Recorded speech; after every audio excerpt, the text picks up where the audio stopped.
ہم میں سے بہت سے لوگ آیت الکرسی پڑھتے تو ہیں لیکن بغیر سمجھے، بغیر جانے کہ یہ آیت بتاتی کیا ہے تو یہ ایک آیت، لیکن اس کی فضیلت کے بارے میں بہت سی احادیث وارد ہوئی ہیں۔ ترمذی کی ایک روایت ہے حضرت ابو ہریرہ رضی اللہ تعالیٰ عنہ سے کہ نبی صلی اللہ علیہ وسلم نے فرمایا کہ ہر چیز کا کوہان اور بلندی ہے، یعنی ہر چیز کی بلندی ہوتی ہے، اور قرآن حکیم کی بلندی سورۃ البقرہ ہے، اور اس میں آیت الکرسی تمام آیتوں کی سردار ہے۔ یعنی ہر چیز کی ایک بلندی ہوتی ہے۔ قرآن کی بلندی کس میں ہے؟ سورۃ البقرہ میں، اور سورۃ البقرہ میں ایک آیت ہے جو تمام آیتوں کی سردار ہے، اور وہ کون سی آیت ہے؟ آیت الکرسی۔ حضرت ابی ابن کعب سے روایت ہے کہ نبی صلی اللہ علیہ وسلم نے فرمایا، اے ابو المنذر، اللہ کی کتاب میں تمہارے پاس سب سے افضل آیت کون سی ہے؟ عرض کیا، اللہ اور اس کا رسول خوب جانتا ہے۔ آپ نے فرمایا، اے ابو المنذر، اللہ کی کتاب کی آیات میں کون سی آیت تمہارے پاس سب سے بڑی ہے؟ انہوں نے عرض کیا، اللہ لا الہ الا هو الحی القیوم۔ تو آپ صلی اللہ علیہ وسلم نے میرے سینے پر ہاتھ مارا اور فرمایا، ابو المنذر، تمہیں تمہارا علم مبارک ہو، یعنی واقعی یہ آیت سب سے بڑی آیت ہے۔ اس کے بارے میں آتا ہے، جو شخص ہر فرض نماز کے بعد آیت الکرسی پڑھ لے، اسے جنت میں جانے سے کوئی چیز نہیں روکے گی سوائے موت کے۔ اسے ابن مردویہ نے روایت کیا ہے۔ اللہ تعالیٰ نے حضرت موسیٰ بن عمران کی طرف وحی کی کہ ہر فرض نماز کے بعد آیت الکرسی پڑھ لیا کرو۔ جو شخص یہ کرے گا میں اسے شکر گزار دل، ذکر کرنے والی زبان دوں گا۔ اس پر ہمیشگی صرف نبیوں سے ہوتی ہے، یا صدیقوں سے، یا اس بندے سے جس کا دل میں نے ایمان کے لیے آزما لیا ہو، یا اسے اپنی راہ میں شہید کرنا چاہتا ہوں۔ یعنی اس آیت کی پابندی ہر فرض نماز کے بعد اللہ کے خاص بندوں سے ہی ہوتی ہے۔ بس اپنے آپ کو چیک کر لیں کہ آپ ان میں شامل ہیں کہ نہیں۔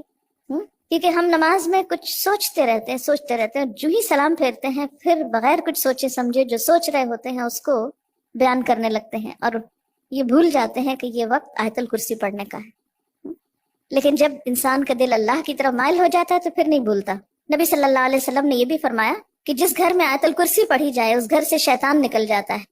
اس کے بارے میں ایک روایت ہے جو بخاری کی ہے، صحیح حدیث ہے۔ حضرت ابو ہریرہ رضی اللہ تعالیٰ عنہ کہتے ہیں کہ آپ صلی اللہ علیہ وسلم نے مجھے صدقہ فطر کی حفاظت پر مقرر کیا۔ فطرانہ جمع ہو رہا تھا اور آپ نے اس کی حفاظت کے لیے ان کو ایک طرح سے چوکیداری دی۔ کوئی شخص آیا اور غلہ چوری کرنے لگا، میں نے اسے پکڑ لیا اور کہا، میں تجھے رسول اللہ صلی اللہ علیہ وسلم کے پاس لے جاؤں گا۔ وہ کہنے لگا، میں محتاج ہوں، عیالدار ہوں، سخت تکلیف میں ہوں۔ چنانچہ میں نے اسے چھوڑ دیا۔ جب صبح ہوئی تو آپ نے مجھ سے پوچھا، ابو ہریرہ، آج رات تمہارے قیدی نے کیا کہا تھا؟ میں نے کہا، یا رسول اللہ صلی اللہ علیہ وسلم، اس نے محتاجی اور عیالداری کا شکوہ کیا تھا، مجھے رحم آیا تو میں نے اسے چھوڑ دیا۔ آپ نے فرمایا، دھیان رکھنا، وہ جھوٹا ہے، وہ پھر تمہارے پاس آئے گا۔ چنانچہ اگلی رات وہ پھر آیا اور غلہ اٹھانے لگا، میں نے اسے پکڑ لیا اور کہا، آج تو ضرور میں تمہیں نبی صلی اللہ علیہ وسلم کے پاس لے جاؤں گا۔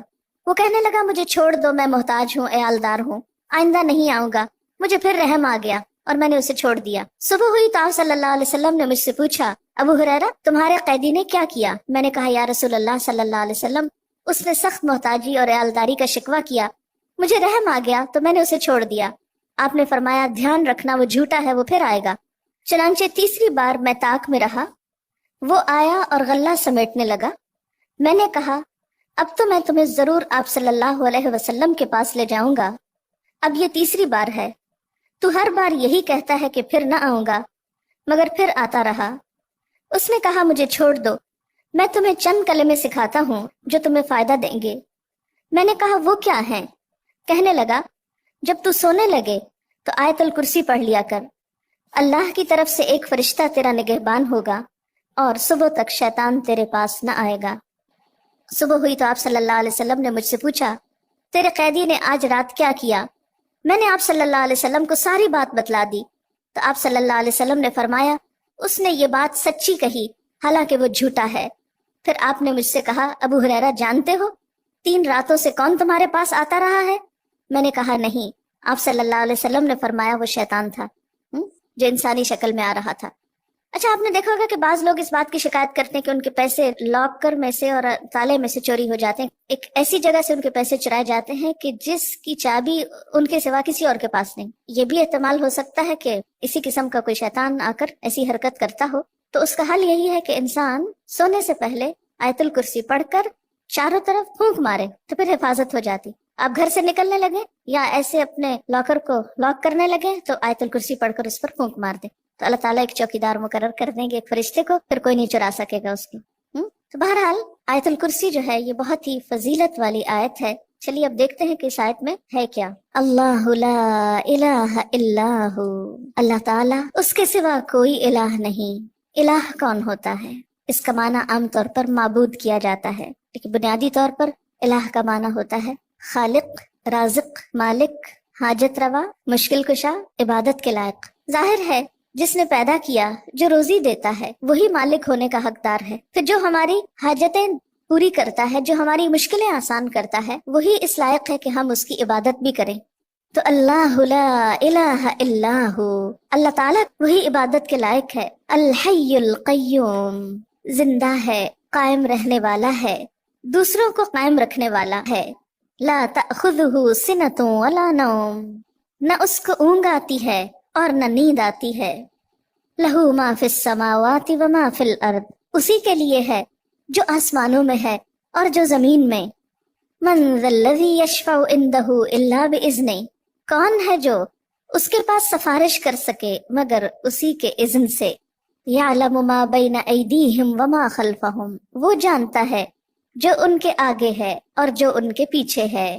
ولا یحیطون بشیء من علمہ الا بما شاء، اور وہ اس کے علم میں سے کسی چیز کا احاطہ نہیں کر سکتے مگر جو وہ خود چاہے. پھر فرمایا وسع کرسیہ السماوات والارض، وسیع ہے اس کی کرسی آسمان و زمین پر. ولا یؤودہ حفظہما، اور نہیں تھکاتی اس کو ان دونوں کی حفاظت. وہو العلی العظیم، اور وہ بلند ہے، بہت بڑا. یہ ہے اللہ تعالیٰ کا تعارف. کیا؟ نمبر 1، اس کے سوا کوئی الہ نہیں. نمبر 2، وہ زندہ ہے. نمبر 3، قائم رہنے والا ہے، قائم رکھنے والا ہے. نمبر 4، اس کو نیند اور اونگ نہیں آتی. نمبر 5، آسمان و زمین کا مالک وہی ہے. نمبر 6، اس کے پاس کسی کی سفارش کام نہ کرے گی مگر اسی کی اجازت کے ساتھ، یعنی سارا اختیار قیامت کے دن اسی کے پاس ہوگا. نمبر 7، انسانوں کے سامنے اور انسانوں کے پیچھے، یعنی ان کا ماضی اور مستقبل سب کا علم وہ رکھتا ہے. نمبر 8، اس کے علم میں سے کوئی کچھ نہیں لے سکتا مگر جتنا وہ چاہے، یعنی اللہ کے علم جیسا علم کسی اور کا نہیں. نمبر 9، اس کی حکومت، قدرت، عظمت، اقتدار یا علم آسمان و زمین پر محیط ہے، چھایا ہوا ہے. اور نمبر 10، ان دونوں کی حفاظت اس کے لیے کچھ مشکل کام نہیں. نمبر 11، وہ بہت بلند، بہت عظیم ہے.